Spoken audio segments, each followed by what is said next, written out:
Hello friends, BK teaching में आपका स्वागत है। दोस्तों, आचार संहिता लगने से पहले पहले आपको रीट प्री का जो नोटिफिकेशन है वह 100% देखने को जरूर मिलेगा। जबकि दोस्तों, रीट प्री के एग्जाम की बात करें तो रीट प्री का जो एग्जाम है वह जनवरी से मार्च तक 2024 में आपको कंडक्ट करवा दिया जाएगा। दोस्तों, अभी फिलहाल महीना जो है कंफर्म नहीं है, लेकिन दोस्तों जनवरी, फरवरी या मार्च के प्रथम सप्ताह तक आपको रीट प्री का एग्जाम देखने को मिल सकता है।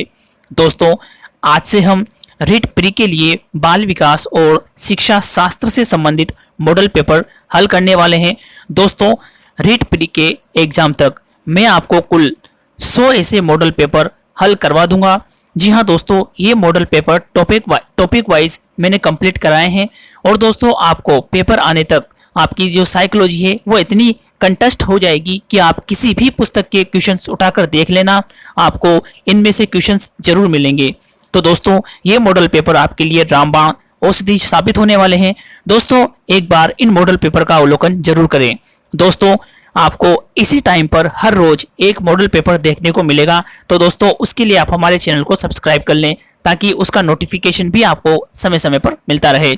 दोस्तों, आज हम बाल विकास और शिक्षा शास्त्र के प्रथम मॉडल पेपर को हल करने जा रहे हैं।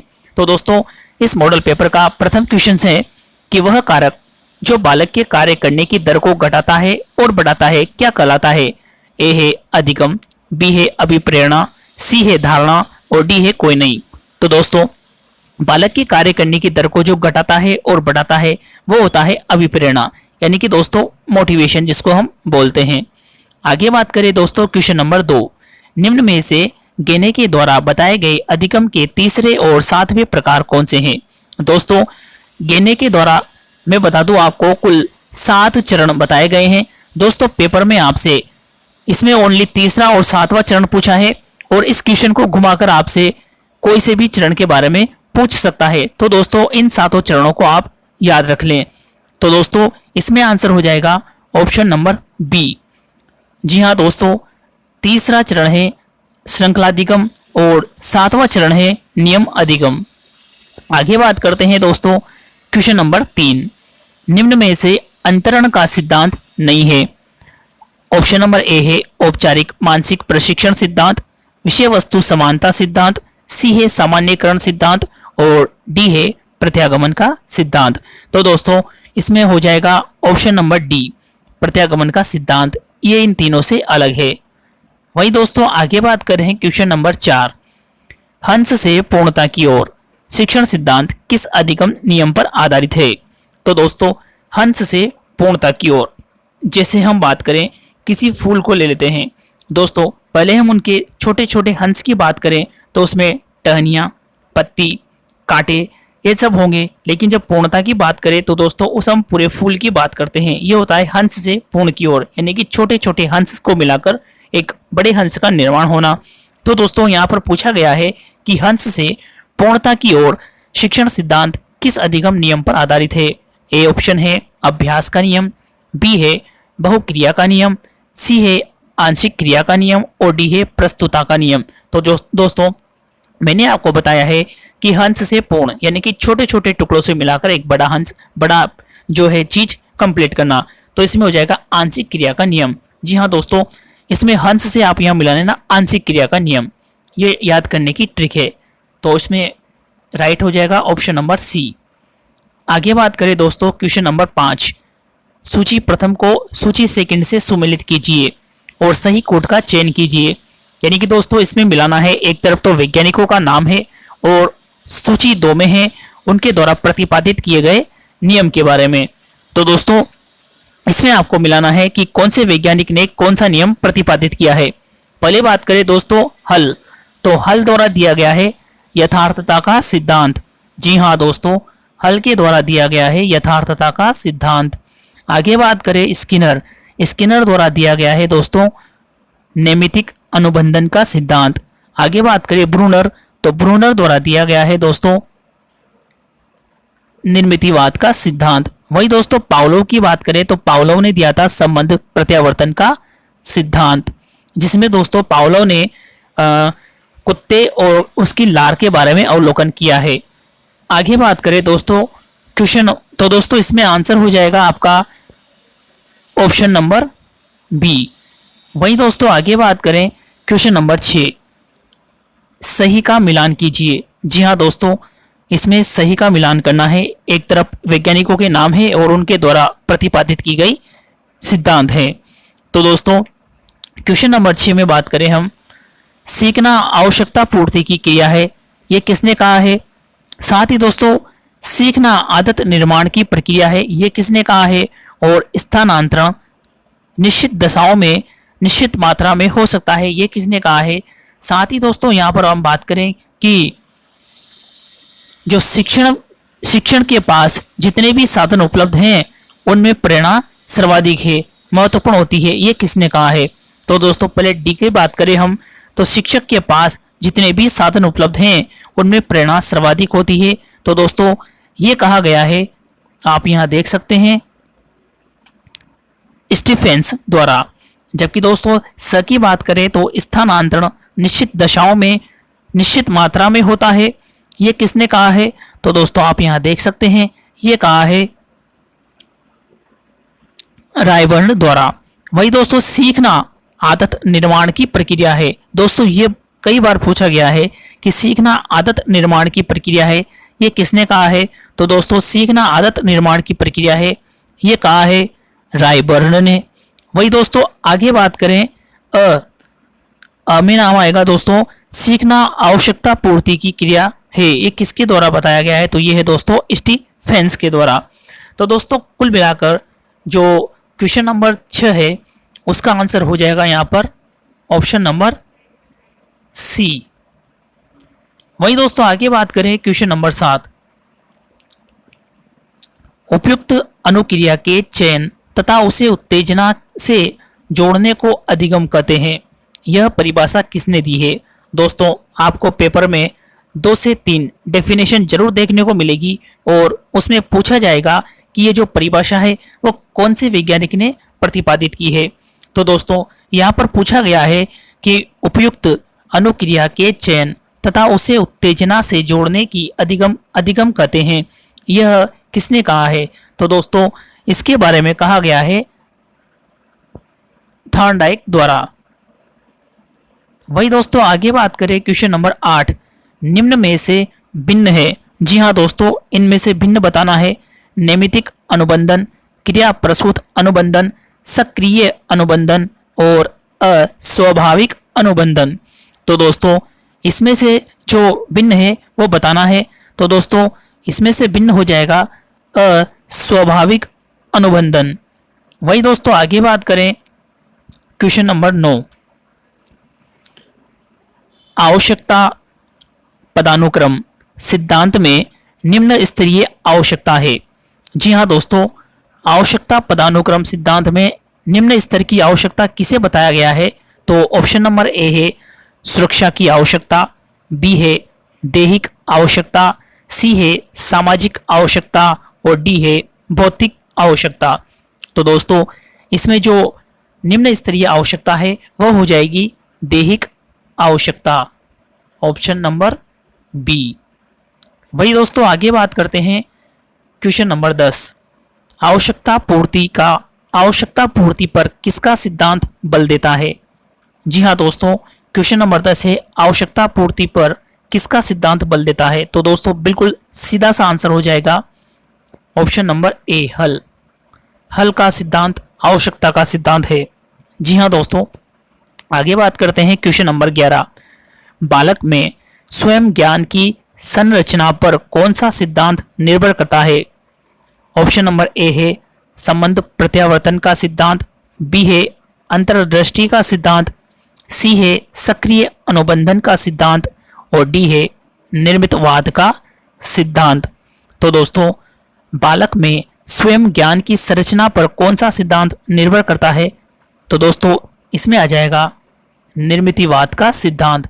जी हाँ दोस्तों, बालक स्वयं ही ज्ञान की संरचना का निर्माण करता है, इसी कारण इसको निर्मितवाद का सिद्धांत कहा जाता है। आगे बात करें दोस्तों क्वेश्चन नंबर 12, निम्न में से कौन सा अधिगम का गौण नियम है। जी हाँ दोस्तों, अधिगम के जो मेन नियम है वह 3 है, लेकिन दोस्तों जो गौण नियम है वो 5 है। तो अभ्यास का नियम, तत्परता का नियम और प्रभाव का नियम, ये अधिगम के 3 मुख्य नियम हैं। जबकि दोस्तों इसमें मनोवृत्ति का जो नियम है ये गौण नियम के अंतर्गत आता है। तो 12 नंबर में हो जाएगा question number option number C. जी हाँ दोस्तों, आगे बात करें क्वेश्चन नंबर 13, अनुकरण द्वारा सीखने का सही क्रम है। जी हाँ दोस्तों, अनुकरण के द्वारा सीखने का सही क्रम क्या है?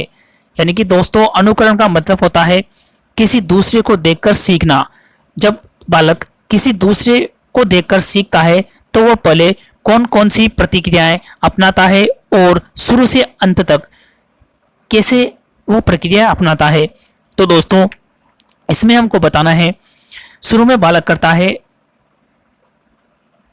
अवधान, उसके बाद दोस्तों धारणा, और बाद में है पुनः प्रस्तुतिकरण, और सबसे बाद में करता है पुनर्बलन।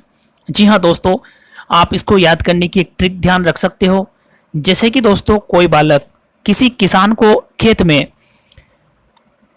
दराती से कोई फसल काटते हुए देखता है तो दोस्तों वह शुरू में उसको अवधान करेगा, यानी कि उसको ध्यान से देखेगा। उसके बाद उसको दूसरे नंबर पे आएगा दोस्तों धारणा, यानी कि जो वो एक्टिविटी वो किसान कर रहा है वो अपने अंदर उसको धारण करेगा। उसके बाद में आएगा दोस्तों पुनः प्रस्तुतिकरण। अब जिस प्रकार वह किसान हाथ में धराती लेकर काट रहा था उसी प्रकार वो उसको करने की कोशिश करेगा, और अगर वो उसको सही कर लेता है तो उसको बाद में पुनर्बलन दिया जाता है। किसान कहेगा हाँ बेटा तुमने अच्छा किया। तो दोस्तों ये ट्रिक है इसको याद करने की। तो अनुकरण द्वारा सीखने का सही क्रम में जो सही आंसर हो जाएगा वो हो जाएगा ऑप्शन नंबर बी। आगे बात करें दोस्तों क्वेश्चन नंबर 14, गेस्टाल्ट साइकोलॉजी पुस्तक के लेखक कौन है? जी हाँ दोस्तों, ये बहुत अच्छा क्वेश्चन है और हर बार रिपीट हो जाता है। तो दोस्तों गेस्टाल्ट साइकोलॉजी पुस्तक के लेखक हैं कोहलर,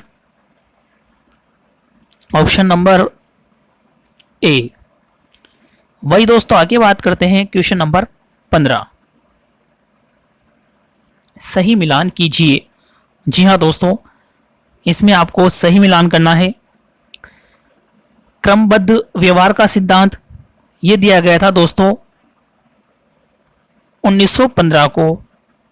वही दोस्तों आगे बात करें उपयोगिता का सिद्धांत, तो उपयोगिता का सिद्धांत दिया गया था 1913 को। जबकि दोस्तों द बिहेवियर ऑफ क्रेजियंस ये सिद्धांत स्किनर ने दिया था। हाँ जी दोस्तों, बिहेवियर ऑफ क्रेजियंस का जो सिद्धांत है वह स्किनर द्वारा दिया गया था। वही psychology from the stand point of behaviour ये सिद्धांत वाटसन द्वारा दिया गया था। तो दोस्तों इसका जो आंसर है वो आंसर हो जाएगा ऑप्शन नंबर सी। आगे बात करें दोस्तों क्वेश्चन नंबर 6, शिक्षण अधिगम प्रक्रिया में पाठ्य योजना का निर्माण किस अधिगम सिद्धांत पर आधारित है? तो दोस्तों इसमें आंसर हो जाएगा सूझ या अंतर्दृष्टि का सिद्धांत। दोस्तों ये सूझ और अंतर्दृष्टि का सिद्धांत वो है जो कि चिंपांजी नामक एक वन मानुष पर प्रयोग किया गया था। दोस्तों इसमें वो सूझ से अपना कार्य कर लेता है, यानी कि दोस्तों इस नियम के अंतर्गत ये होता है कि एक चिंपांजी को कमरे के अंदर बंद कर दिया जाता है और कमरे के ऊपर केले को लटका दिया जाता है, और दोस्तों उस चिंपांजी के पास 2 बॉक्स रख दिए जाते हैं जो क्रमशः एक दूसरे से जुड़ते हुए हों, और वह अपनी सूझ का प्रयोग करके उन बक्सों को जोड़कर उस पर चढ़कर आसानी से केले को प्राप्त कर लेता है। यहाँ पर दोस्तों चिंपांजी ने अपनी सूझ के माध्यम से यानी कि अंतर्दृष्टि के माध्यम से केले प्राप्त किए हैं। इस प्रकार इस नियम को सूझ का नियम कहा जाता है, और शिक्षण अधिगम प्रक्रिया में पाठ योजना का निर्माण करते समय ही अधिगम सिद्धांत पर सूझ का नियम आधारित होता है। आगे बात करें दोस्तों क्वेश्चन नंबर 17। क्वेश्चन नंबर 17 में है किस प्रकार का पुनर्बलन अधिक प्रभावी होता है? जी हाँ दोस्तों, किस प्रकार का जो पुनर्बलन है वो अधिक प्रभावी होता है? सतत पुनर्बलन, या फिर आंशिक पुनर्बलन, या फिर परिवृत्तीय पुनर्बलन, या फिर निश्चित पुनर्बलन? तो दोस्तों जो सबसे अधिक प्रभावी बताया गया है वो होता है परिवर्त्य पुनर्बलन। आगे बात करें दोस्तों क्वेश्चन नंबर 18, अभिप्रेरणा चक्र का सही क्रम कौन सा होता है? दोस्तों ए है प्रोत्साहन अंतर्नोद आवश्यकता, बी है प्रणोद प्रोत्साहन आवश्यकता, सी है आवश्यकता प्रोत्साहन प्रणोद और डी है आवश्यकता प्रणोद प्रोत्साहन। दोस्तों किसी को भी जब किसी चीज की आवश्यकता पड़ती है तभी वह उसके लिए कार्य करता है और कार्य करने के लिए वह प्रोत्साहित होता है। तो दोस्तों इसमें सीधा सा आंसर हो जाएगा, कोई सोचने की जरूरत नहीं है, ऑप्शन नंबर डी। आगे बात करें दोस्तों क्वेश्चन नंबर 19, अभिप्रेरणा व्यवहार को जागृत करके क्रिया के विकास का पोषण करने तथा उसकी विधियों को नियमित करने की प्रक्रिया है। यह परिभाषा किसने दी है? तो दोस्तों इसमें आंसर हो जाएगा पीटी यंग ने। जी हाँ दोस्तों, पीटी यंग ने यह परिभाषा दी है कि अभिप्रेरणा आवश्यकता को जागृत करके क्रिया के विकास का पोषण करने तथा उसकी विधियों को नियमित करने की प्रक्रिया है। आगे बात करें दोस्तों क्वेश्चन नंबर 20, निम्नलिखित में से कौन सा सिद्धांत अधिगम स्थानांतरण में सहायक नहीं होता है? यानी कि दोस्तों अधिगम को बोलते हैं सीखना, यानी कि सीखने को स्थानांतरित करने में कौन सी चीज आवश्यक नहीं होती है वो यहाँ पर बताना है। ऑप्शन नंबर ए है मानसिक अनुशासन, और बी है तथ्यों की विशुद्धता, और सी है समरूप तत्वों, और डी है अर्थपूर्ण समानीकरण। तो दोस्तों निम्नलिखित में से कौन सा सिद्धांत है जो अधिगम स्थानांतरण में सहायक नहीं होता है? तो दोस्तों इसमें आ जाएगा ऑप्शन नंबर बी, तत्वों की विशुद्धता अधिगम स्थानांतरण में सहायक नहीं होती है। आगे बात करें दोस्तों क्वेश्चन नंबर 21, कौन सा सिद्धांत अभ्यास द्वारा सीखने पर बल देता है? तो दोस्तों इसमें आ जाएगा option number B, SR theory, जो कि अभ्यास द्वारा सीखने पर बल देती है। आगे बात करें दोस्तों क्वेश्चन नंबर 22, शिक्षण में सहायक सामग्री का प्रयोग किस सिद्धांत के आधार पर होता है? ए है अंतर्दृष्टि का सिद्धांत, और बी है संबंध प्रत्यावर्तन का सिद्धांत, सी है पुनर्बलन का सिद्धांत, और डी है उद्दीपक प्रतिक्रिया का सिद्धांत। तो दोस्तों शिक्षण में सहायक सामग्री का प्रयोग किस सिद्धांत के आधार पर होता है? तो ये होता है दोस्तों संबंध प्रत्यावर्तन का सिद्धांत, ऑप्शन नंबर बी। आगे बात करें दोस्तों क्वेश्चन नंबर 23, विशिष्ट गणितीय अयोग्यता संबंधित है। विशिष्ट गणितीय अयोग्यता संबंधित है। जब भी दोस्तों गणितीय अयोग्यता से संबंधित क्वेश्चन पूछे तो वहां पर आ जाएगा डिसकैलकुलिया, ऑप्शन नंबर सी।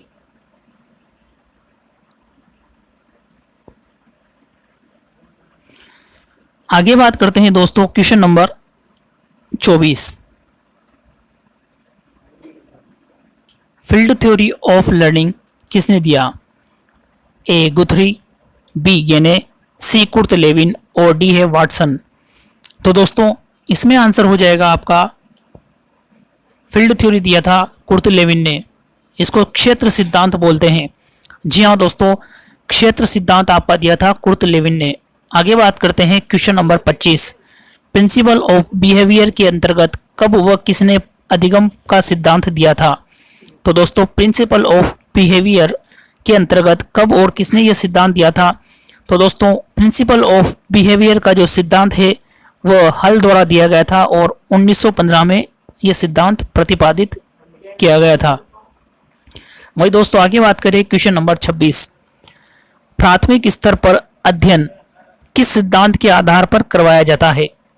जी हाँ दोस्तों, छोटे बच्चों को जब प्राथमिक स्तर पर अध्ययन करवाया जाता है तो वह किस सिद्धांत के अंतर्गत आता है, इसमें से बताना है। तो दोस्तों क्वेश्चन ऑप्शन नंबर ए है सूझ का सिद्धांत, बी है उद्दीपक प्रतिक्रिया का सिद्धांत, सी है निर्मितवाद का सिद्धांत और डी है उद्दीपक का सिद्धांत। तो दोस्तों प्राथमिक स्तर पर जो अध्ययन करवाया जाता है वह आधारित होता है उद्दीपक प्रतिक्रिया सिद्धांत पर आधारित। आगे बात करें दोस्तों क्वेश्चन नंबर 27, किस मनोवैज्ञानिक को 1904 में नोबेल पुरस्कार दिया गया? Option number A Thorndike, B Skinner, C Pavlov और डी है हल। तो 1904 में नोबेल पुरस्कार दिया गया था ऑप्शन नंबर सी पाउलोव को। आगे बात करते हैं दोस्तों क्वेश्चन नंबर 28, गेने के द्वारा दिया गया सबसे उच्च अधिगम का प्रकार है? ए श्रृंखला अधिगम, बी नियम अधिगम, सी समस्या समाधान अधिगम और डी है संकेत अधिगम। तो दोस्तों गेने के द्वारा दिए गए सबसे उच्च अधिगम में आता है समस्या समाधान अधिगम। दोस्तों गेने के द्वारा कुल 7 प्रकार के अधिगम सिद्धांत दिए गए हैं, जिसमें से सबसे उच्च अधिगम प्रकार आता है समस्या समाधान का अधिगम। ऑप्शन नंबर सी।